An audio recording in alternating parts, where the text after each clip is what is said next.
gitu. Nah, Iya betul. efek dari mimpi buruk itu sebenarnya dari pikiran Pikiran juga juga. gitu. Karena kita memikirkan sesuatu hal yang negatif, maka mimpinya juga negatif. Banyak dirasakan oleh teman-teman, yaitu takut meninggal. Umi juga kan dulu takut banget yang namanya meninggal gitu Iya kan. benar. Nah, Umi bagaimana cara dobrak dirinya agar kemudian sampai dengan sekarang mah kan biasa aja lah. Ya, tuh apa namanya sosok ibu yang Betul, sehat ya. betul, kan bahaya kalau seandainya pikirannya seperti itu, gimana cara ngedidik anak saya? Bahaya anak saya, kan repot juga ya. Iya. Iya. Ya, bismillah. Assalamualaikum warahmatullahi wabarakatuh. Waalaikumsalam warahmatullahi wabarakatuh. Teman-teman sekalian, kembali lagi bersama saya Kak Acep dan Umi Ella, dan tentunya pada kesempatan kali ini kita masih diskusi terkait bagaimana cara menyembuhkan GERD dan anxiety. Dan tentunya kita belajar langsung dari Umi Ella yang sudah sembuh total, alhamdulillah. Alhamdulillah, bismillah ya teman-teman. Ya teman-teman, sebelum kita masuk pada bahasan yang kita akan diskusikan pada kesempatan kali ini, teman-teman silakan bantu like terlebih dahulu video ini agar kemudian tersebar kepada teman-teman kita yang membutuhkan. Baik, Umi Ella, bagaimana kabarnya hari ini? Alhamdulillah. Di podcast sebelumnya kita membahas terkait GERD dan anxiety dan juga terkait 4P ya, 4 pola itu agar kemudian kita bagaimana cara sembuh dari GERD dan anxiety ini secara total. Dan ini adalah lanjutan dari podcast sebelumnya. Bagi teman-teman yang belum menonton podcast yang pertamanya, silakan teman-teman bisa tonton terlebih dahulu agar informasinya lebih nyambung begitu dengan podcast yang kali ini. Barangkali di podcast kali ini kita akan fokus saja kepada pola pikir ya. Ya, ke pola pikir dulu. Karena ini banyak banget ditanyakan oleh teman-teman di kolom komentar. Dan memang rata-rata ketika bicara pola pikirnya, keluhannya itu sama rata-rata ini ya. Ya, betul. Dari mulai was-was, takut meninggal, takut ketemu banyak orang, gelisah dan seterusnya. Gak bisa tidur. Gak bisa tidur, itu termasuk bagian dari gangguan pola pikir ya. Umi Ella dulu dengan pola pikir ini bisa dobrak diri, melawan ketakutan, melawan rasa was-was, gelisah dan seterusnya sampai kemudian bisa sembuh, bisa berdamai dengan pikiran-pikiran negatif itu. Bagaimana cara Umi Ella menyembuhkannya seperti apa? Silahkan bisa diceritakan ke teman-teman. Baik teman-teman, cara saya mengubah mindset atau mengubah pola pikir tadi ya adalah dengan cara sabar, sadar, dan ikhlas teman-teman. Jadi apapun yang saya rasakan ya, misalnya ketidaknyamanan di dalam tubuh saya, terus kemudian gelisah yang setiap harinya menghantui, gak bisa tidur, was-was sepanjang hari, nah itu diterima dulu. Diterima dulu, sabar dulu gitu, terus kemudian sadar bahwasanya ini adalah ujian.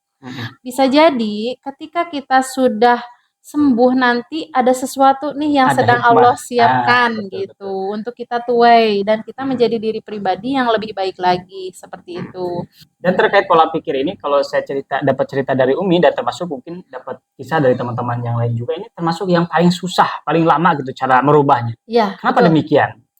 Karena ini berkaitan dengan kebiasaan ya. Betul. Jadi kebiasaan kita, terus kemudian kebiasaan orang-orang di sekitar kita. Apalagi sudah jadi habit mungkin ya. Betul, iya, misalnya dengan pola asuh yang dulu waktu kecil gitu ya, dituainya hari ini. Betul. Seperti itu. Sehingga mungkin untuk merubahnya juga menjadi lama ya. Iya betul, butuh konsisten, butuh waktu, dan ini memang yang paling lama. Nah, saya itu sembuh dari GERD-nya itu cuma 3 bulan aja teman-teman, dan itu sembuh tanpa obat, ya. Terus kemudian saya hanya minum obat-obatan herbal aja, dan itu pun saya juga buat di rumah, saya nggak beli gitu ya, hanya mungkin vitamin ya yang saya beli gitu ya. Kemudian untuk menyembuhkan pola pikir ini, saya mulai dengan kesadaran dan keikhlasan yang luas sekali gitu ya.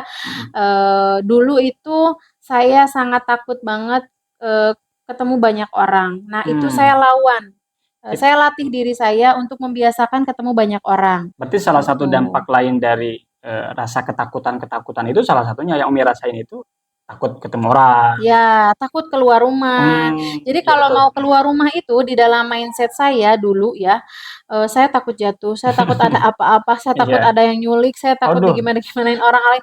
Jauh gitu, Bi. Memang jauh banget pikirannya gitu. Bahkan ketika saya takut meninggal aja kan dipikirnya gini, aduh Teteh sudah meninggal, nanti saya digituin, nanti saya gimana ya, nanti saya selamat gak ya gitu. Seperti itu, jadi banyak banget terlalu jauh memandang ketakutan gitu. Jadi terus membayangkan masa lalu. Padahal dari ketakutan itu belum tentu terjadi juga ya. Seperti yang pernah saya katakan di podcast sebelumnya, belum ini takut meninggal luar biasa ketika lagi parah-parahnya GERD dan anxiety. Tapi sebagai bukti sampai detik ini juga masih hidup. Itu artinya memang ketakutan itu ada sesuatu yang memang hanya ada dalam pikiran yang bisa jadi bohong begitu Ya, yang tidak perlu kita betul. percayai. Ya, Tapi memang sih teman-teman, rasa takut itu secara naluriah itu memang itu manusiawi. Rasa takut itu bentuk pertahanan dalam diri kita. Tapi jika ya, kemudian sudah berlebihan, sudah membahayakan kesehatan, juga sudah mengganggu aktivitas kita yang lain, itu tentu berbahaya dan tidak boleh. ya, tidak Gitu. boleh. Kalau Miela dulu rasa takutnya itu apa saja sih dalam sehingga itu yang kemudian mempengaruhi GERD-nya itu tetap ada, anxiety-nya tetap ada Ya. gitu.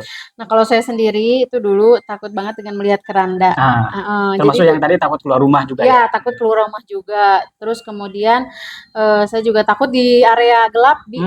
Bahkan sampai hari ini teman-teman, aduh gak Itu tahu. memang penakut aja. Gitu Saya ya. nggak bisa banget kalau gelap, langsung nyari, gitu. Nah, kalau yang Ayo ini harus uji mental, Bi. Yuk kita uji mental. boleh sih, harus seperti itu karena Iya. nggak harus ada takutin. Nah, takut itu seperti tadi.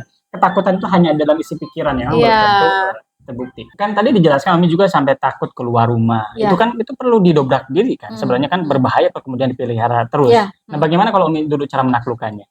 Nah, kalau cara saya sendiri dulu, kebetulan kan rumah dulu di itu ya, apa namanya, dekat dengan pasar. Betul. Jadi saya itu awalnya diantar sama adik ya ke pasar. Yuk deh anterin saya gitu, anterin sama ke pasar. Awalnya, segala ketakutan tuh muncul, Bi. Jadi yang dari gemeteran, keringat dingin, keringat ngucur gitu, bener-bener ngucur keringat itu. Terus kemudian juga berisik banget di kepala, pikiran negatif berisik banget. Aduh, nanti saya jatuh, nanti saya ini, nanti saya pingsan, nanti saya mati di jalan dan lain-lainnya gitu ya. Iya, betul. Itu banyak banget. Tapi saya punya keinginan, saya punya kekuatan, saya ingin merubah semua itu. Saya ingin berubah. Gitu. Dan punya keinginan tekad yang kuat untuk sembuh kan? Iya gitu. Jadinya saya lawan, saya terus keluar walaupun habisnya itu nyampe di rumah lemes banget, lemes banget. Karena tentu pikiran itu bisa menguras tenaga. Iya, karena ada adrenalin juga main kan di situ gitu. Jadi itu luar biasa banget. Nah, akhirnya kemudian besokannya saya latih lagi untuk keluar rumah. Saya latih lagi untuk ke rumah-rumah gitu. Karena saya nggak mungkin begini terus gitu kan. Ini anak saya butuh sosok ibu yang sehat ya. Betul, kan bahaya kalau seandainya pikirannya seperti itu, gimana cara ngedidik anak saya? Bahaya anak saya, kan repot juga. Iya. Berarti memang untuk menaklukkannya itu dibiasakan terus, sampai dilawan, terus. Didobrak diri lah istilahnya. Ya, didobrak diri, dilawan, bahwa kita tuh sebenarnya nggak apa-apa gitu. Bener. Bahkan mungkin ya teman-teman, teman-teman juga perlu diketahui bahwa jangan sampai cerita ke sembarangan orang ya. Karena kalau kita cerita ke sembarangan orang, pasti dianggapnya kita tuh udah lebay. Betul. Itu tuh udah berlebihan. Bahkan aku juga pernah cerita teman-teman sama Abi sebelum Abi memang benar-benar juga mempelajari tentang anxiety ini. Umi mah ngapain sih mikirin yang hal-hal kayak gitu ya. Saya nggak terlalu lebay gitu. Jadi Umi mah banyak mikir, kurang zikir gitu ya dulu seperti itu. Tapi memang ternyata dia betul yang dikatakan tadi, memang di pikirannya itu berisik begitu ya. Iya, makanya saya sempat mengatakan, waduh Umi mah dulu kurang banyak mikir, kurang zikir, akhirnya ya pusing sendiri, bergumul sendiri. Benar. Berarti memang dobrak diri, dilawan, dibiasakan, akhirnya sampai dengan hilang. Terbiasa. Akhirnya hilang dengan sendirinya gitu. Kayak misalnya ada nih teman-teman yang takut suara burung. Jadi ketika mendengarkan burung itu, dengerin aja. Dengerin. Oh, dia datang nih, emang dia lagi masaknya datang. Udah lepasin gitu teman-teman, jangan digenggam terus karena kalau misalnya gini, Bi. Si pikiran negatif itu hadir, misalnya ketakutan akan keluar rumah misalnya. Nah, itu tuh kalau misalnya kita tidak keluar rumah, maka selama seharian itu dia akan merasakan gini, nanti kalau aku keluar rumah aku jatuh, nanti aku jadi bakal seharian tuh mikirin itu terus gitu. Bahkan teman-teman juga sampai ada yang terganggu tidurnya. Itu tuh kenapa sih pikiran negatif itu sampai saya gak bisa tidur ya, karena kita itu memang pikirannya kan negatif terus ya, akhirnya kita gelisah, ke bawah mimpi gitu. Nah, efek dari mimpi buruk itu sebenarnya dari pikiran juga gitu. Karena kita memikirkan sesuatu hal yang negatif, maka mimpinya juga negatif. Contoh misalnya kalau kita bahagia teman-teman ya, habis jalan-jalan dari mana, misalnya plek aja tidur, itu tuh mimpinya juga tentang kebahagiaan lagi. Nah, satu lagi nih, ini yang paling banyak dirasakan oleh teman-teman, yaitu takut meninggal. Umi juga kan dulu takut banget yang namanya meninggal. Iya, gitu kan. benar. Nah, Umi bagaimana cara dobrak dirinya agar kemudian sampai dengan sekarang kan biasa aja lah begitu, sampai sembuh lah, tidak merasakan ketakutan berlebih. Nah, kalau cara saya teman-teman, jadi saya tuh orangnya imajinatif, Bi. Jadi dulu itu kecil kelas 5 SD saya tuh melihat nenek saya meninggal. Jadi melihat dari proses awal sampai akhirnya tuh meninggal. Iya. Terus kemudian udah biasa aja ya. Terus kan selain ditakut-takutin nih, nanti aku ada ini ada itu gitu ya. Nah, terus kemudian akhirnya saya dewasa, saya juga mengurusi almarhum teteh kan ya. Nah, terus kemudian dobrak dirinya, saya takut banget dengan kematian. Nah, saya rubah mindsetnya adalah dengan cara saya ingin meninggal dengan selamat gitu. Jadi saya merubah mindset itu dengan menuliskan goals hidup dalam diri saya. Saya harus sholat 5 waktu, tepat waktu. Saya harus ketemu orang-orang positif. Saya harus ngaji. Nah, itu mulai mempelajari tentang ilmu tauhid, belajar lagi, ngulik lagi gitu tentang ilmu-ilmu agama, ceramah-ceramah yang suka Ustadz kasih gitu. Bahwasanya memang kalau saya pribadi memandangnya saat ini teman-teman, anxiety disorder itu adalah anugerah bagi diri saya pribadi karena saya diingatkan akan kematian. Ya, bahwasanya kita itu hidup di dunia ini hanya sementara kan, memang semua orang juga gitu. Jadi nggak usah ditakutin karena itu mah pasti, itu mah hak prerogatifnya Allah ya untuk untuk urusan itu gitu. Yang harus kita siapkan di dunia ini adalah bagaimana cara kita meninggal dengan selamat, bukan kematiannya yang ditakuti, tapi bagaimana persiapannya, bekalnya, karena kan kita butuh bekal ya, kalau kita mau selamat ya bekalnya harus banyak. Nah, itu yang saya banyakin, sholat, ngaji, walaupun ketika anxiety disorder lagi tinggi-tingginya, ngaji itu bikin saya makin takut karena bayangan saya di pikiran saya itu, oh nanti kalau saya meninggal saya di ngajiin, saya di ngajiin Yasin, di ngajiin itu. Tapi memang ini ketakutannya itu unik ya. Memang sih dalam Islam itu takut meninggal itu dalam artian salah satu muslim yang cerdas itu dia yang memang pandai mengingat kematian. Ya, betul. Tetapi memang ada yang unik ya. Kalau yang saya pernah pelajari, juga saya pernah belajar dari guru, ketika kita mengingat mati gitu, memang dampaknya itu justru nggak takut matinya, justru ketika ingat mati itu makin tenang, ya, gitu. hati menjadi tenang, ibadah menjadi khusyuk. Tapi memang khusus untuk anxiety ini dia ketika takut matinya itu lain begitu, takut aja, tapi memang takut matinya, takut mati, tapi tidak ada pengaruh positif dalam pergerakannya. Rata-rata memang seperti itu yang dirasakan, gitu. Kalau mati mah urusan Allah, terserah Allah. Bahkan katanya kata Allah itu kan manusia itu gak akan meninggal. Ada yang tahu. Betul, gak akan meninggal sampai kemudian jatah rezekinya itu habis. Itu artinya ya, kalau mati ya harus urusan Allah, tapi yang paling penting adalah kita menyiapkannya itu. Iya. Ya, misalkan kayak tahun baru kemarin nih, banyak teman-teman yang sharing ke saya ya.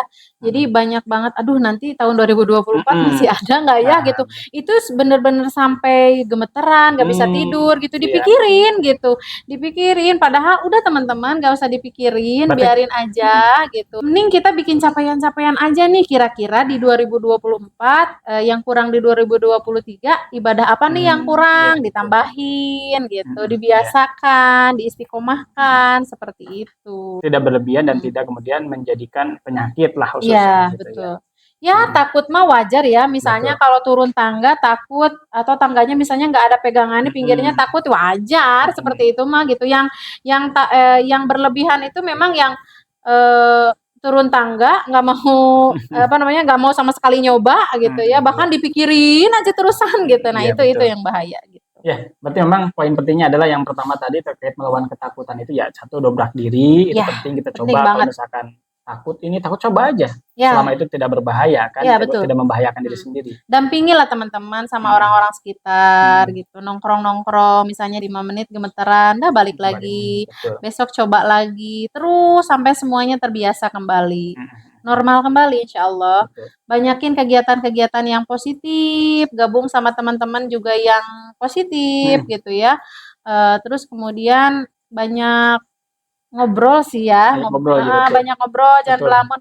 Apalagi musim hujan saat ini ya, seperti ini gitu. Jadi kan sendu ya, suasana sendu, sedih gitu kan, rintik hujan gitu. Nah, itu teman-teman perlu persiapan yang matang nih gitu. Ketika musim hujan juga asam lambung banyak yang kumat ya gitu. Nah, berarti apa solusinya gitu. Itu pikirinnya ke sana aja, gimana sih cara saya sembuh, cari coach-coach yang memang bisa mendampingi dengan ini gitu. Saya juga kan ada grup WhatsApp teman-teman, kalau memang teman-teman mau bergabung mangga silahkan ya, nanti boleh DM Instagram saya, nanti kita sharing di situ untuk sama-sama saling sembuh dan menyembuhkan Iya, seperti itu. betul. Nah ini Mi, termasuk banyak, saya lihat banyak pertanyaan juga di kolom komentar terkait yang memang nggak bisa tidur, keluhan nggak bisa tidur, kenapa itu? Memang satu kan memang pasti dari was-was dan gelisah ya, yang pada akhirnya susah, susah tidur. Triknya Iya. seperti apa sih? Apakah mungkin di siang harinya dibuat padat aktivitas atau apa seperti apa? Trik Umi dulu memang karena Umi juga kan merasakan dulu nggak bisa tidur kan? Iya, iya, betul. Trik Umi dulu seperti apa? Nah, kalau saya pribadi memang dulu dengan menyibukkan aktivitas di siang hari gitu ya. Jadi memang saya tuh ngelis teman-teman kegiatan seharian saya tuh apa aja karena qadarullah kan waktu itu saya cuti ya nggak kerja gitu. Jadi ngurusin anak aja. Nah, saya itu apa namanya ngelis kegiatan saya sehari-hari itu apa gitu dan saya tidak menjadwalkan tidur siang. Jadi terus kemudian juga olahraga walaupun misalkan teman-teman sedang asam lambung ya, asam lambungnya sedang naik, olahraga tipis-tipis aja gitu ya. Terus kemudian juga disiasatinya adalah relaksasi, tidak menggunakan handphone. Ya, minimal 3 jam sebelum tidur tuh aku udah nggak main handphone kan Abi sering ngelihat ya Iya, dulu, betul. jadi tidak main handphone. Terus yang ada lebih ke apa ya, kan anak sudah tidur ya, jadi anak dikondisikan ba'da isya itu tidur. Nah, kalau saya sendiri lebih ke relaksasi. Setelah relaksasi saya suka apa skincare-an gitu ya. Jadi melihat memperhatikan wajah saya, oh ternyata wajah saya tuh gini gitu ya. Maksudnya tuh ya Allah, alhamdulillah tidak kurang sedikit apapun. Jadi dibanyakin syukur. Setelah dibanyakin syukur, saya wudhu. Setelah wudhu, saya baru naik ke tempat tidur dan di situ saya lakukan afirmasi positif dengan rileks gitu. Jadi saya tuh selalu nepuk-nepuk di dada saya gitu atau selalu meluk diri saya bahwa ya Allah terima kasih hari ini saya sudah menjalankan kehidupan dengan enak, dengan tenang, dengan nyaman gitu. Walaupun memang kondisi saat itu saya sedang sakit gitu, sedang tidak baik-baik aja, tapi dengan yang namanya mindset positif disebutin gitu ya ke diri kita, terima kasih banyak, udah kuat, kamu tuh hebat, kamu tuh disayang Allah, kamu tuh diperhatikan Allah. Lama-lama tidur pules gitu. Tidak banyak searching informasi-informasi, apalagi yang membuat teman-teman takutnya makin menjadi. Iya betul, karena memang kalau bicara penyakit ini di online itu ya banyak rata-rata penjual obat. Kalau jual kalau udah jual obat kan jual ketakutan, betul nggak? Sehingga memang orang yang membacanya takut seolah-olah saya demikian ya harus beli, yang namanya penjual harus dibeli kan begitu. Bisa jadi memang sesungguhnya tidak sebahaya itu. Ya, Makanya. betul. Kalau bab sakit ya mungkin kalau sakitnya yang sifatnya fisik ya tinggal dicek aja ke dokter kan Iya, istilahnya kan. betul. Ada loh yang takut ketemu dokter juga ada. Ada juga. Ada. Gimana takut dokter ya?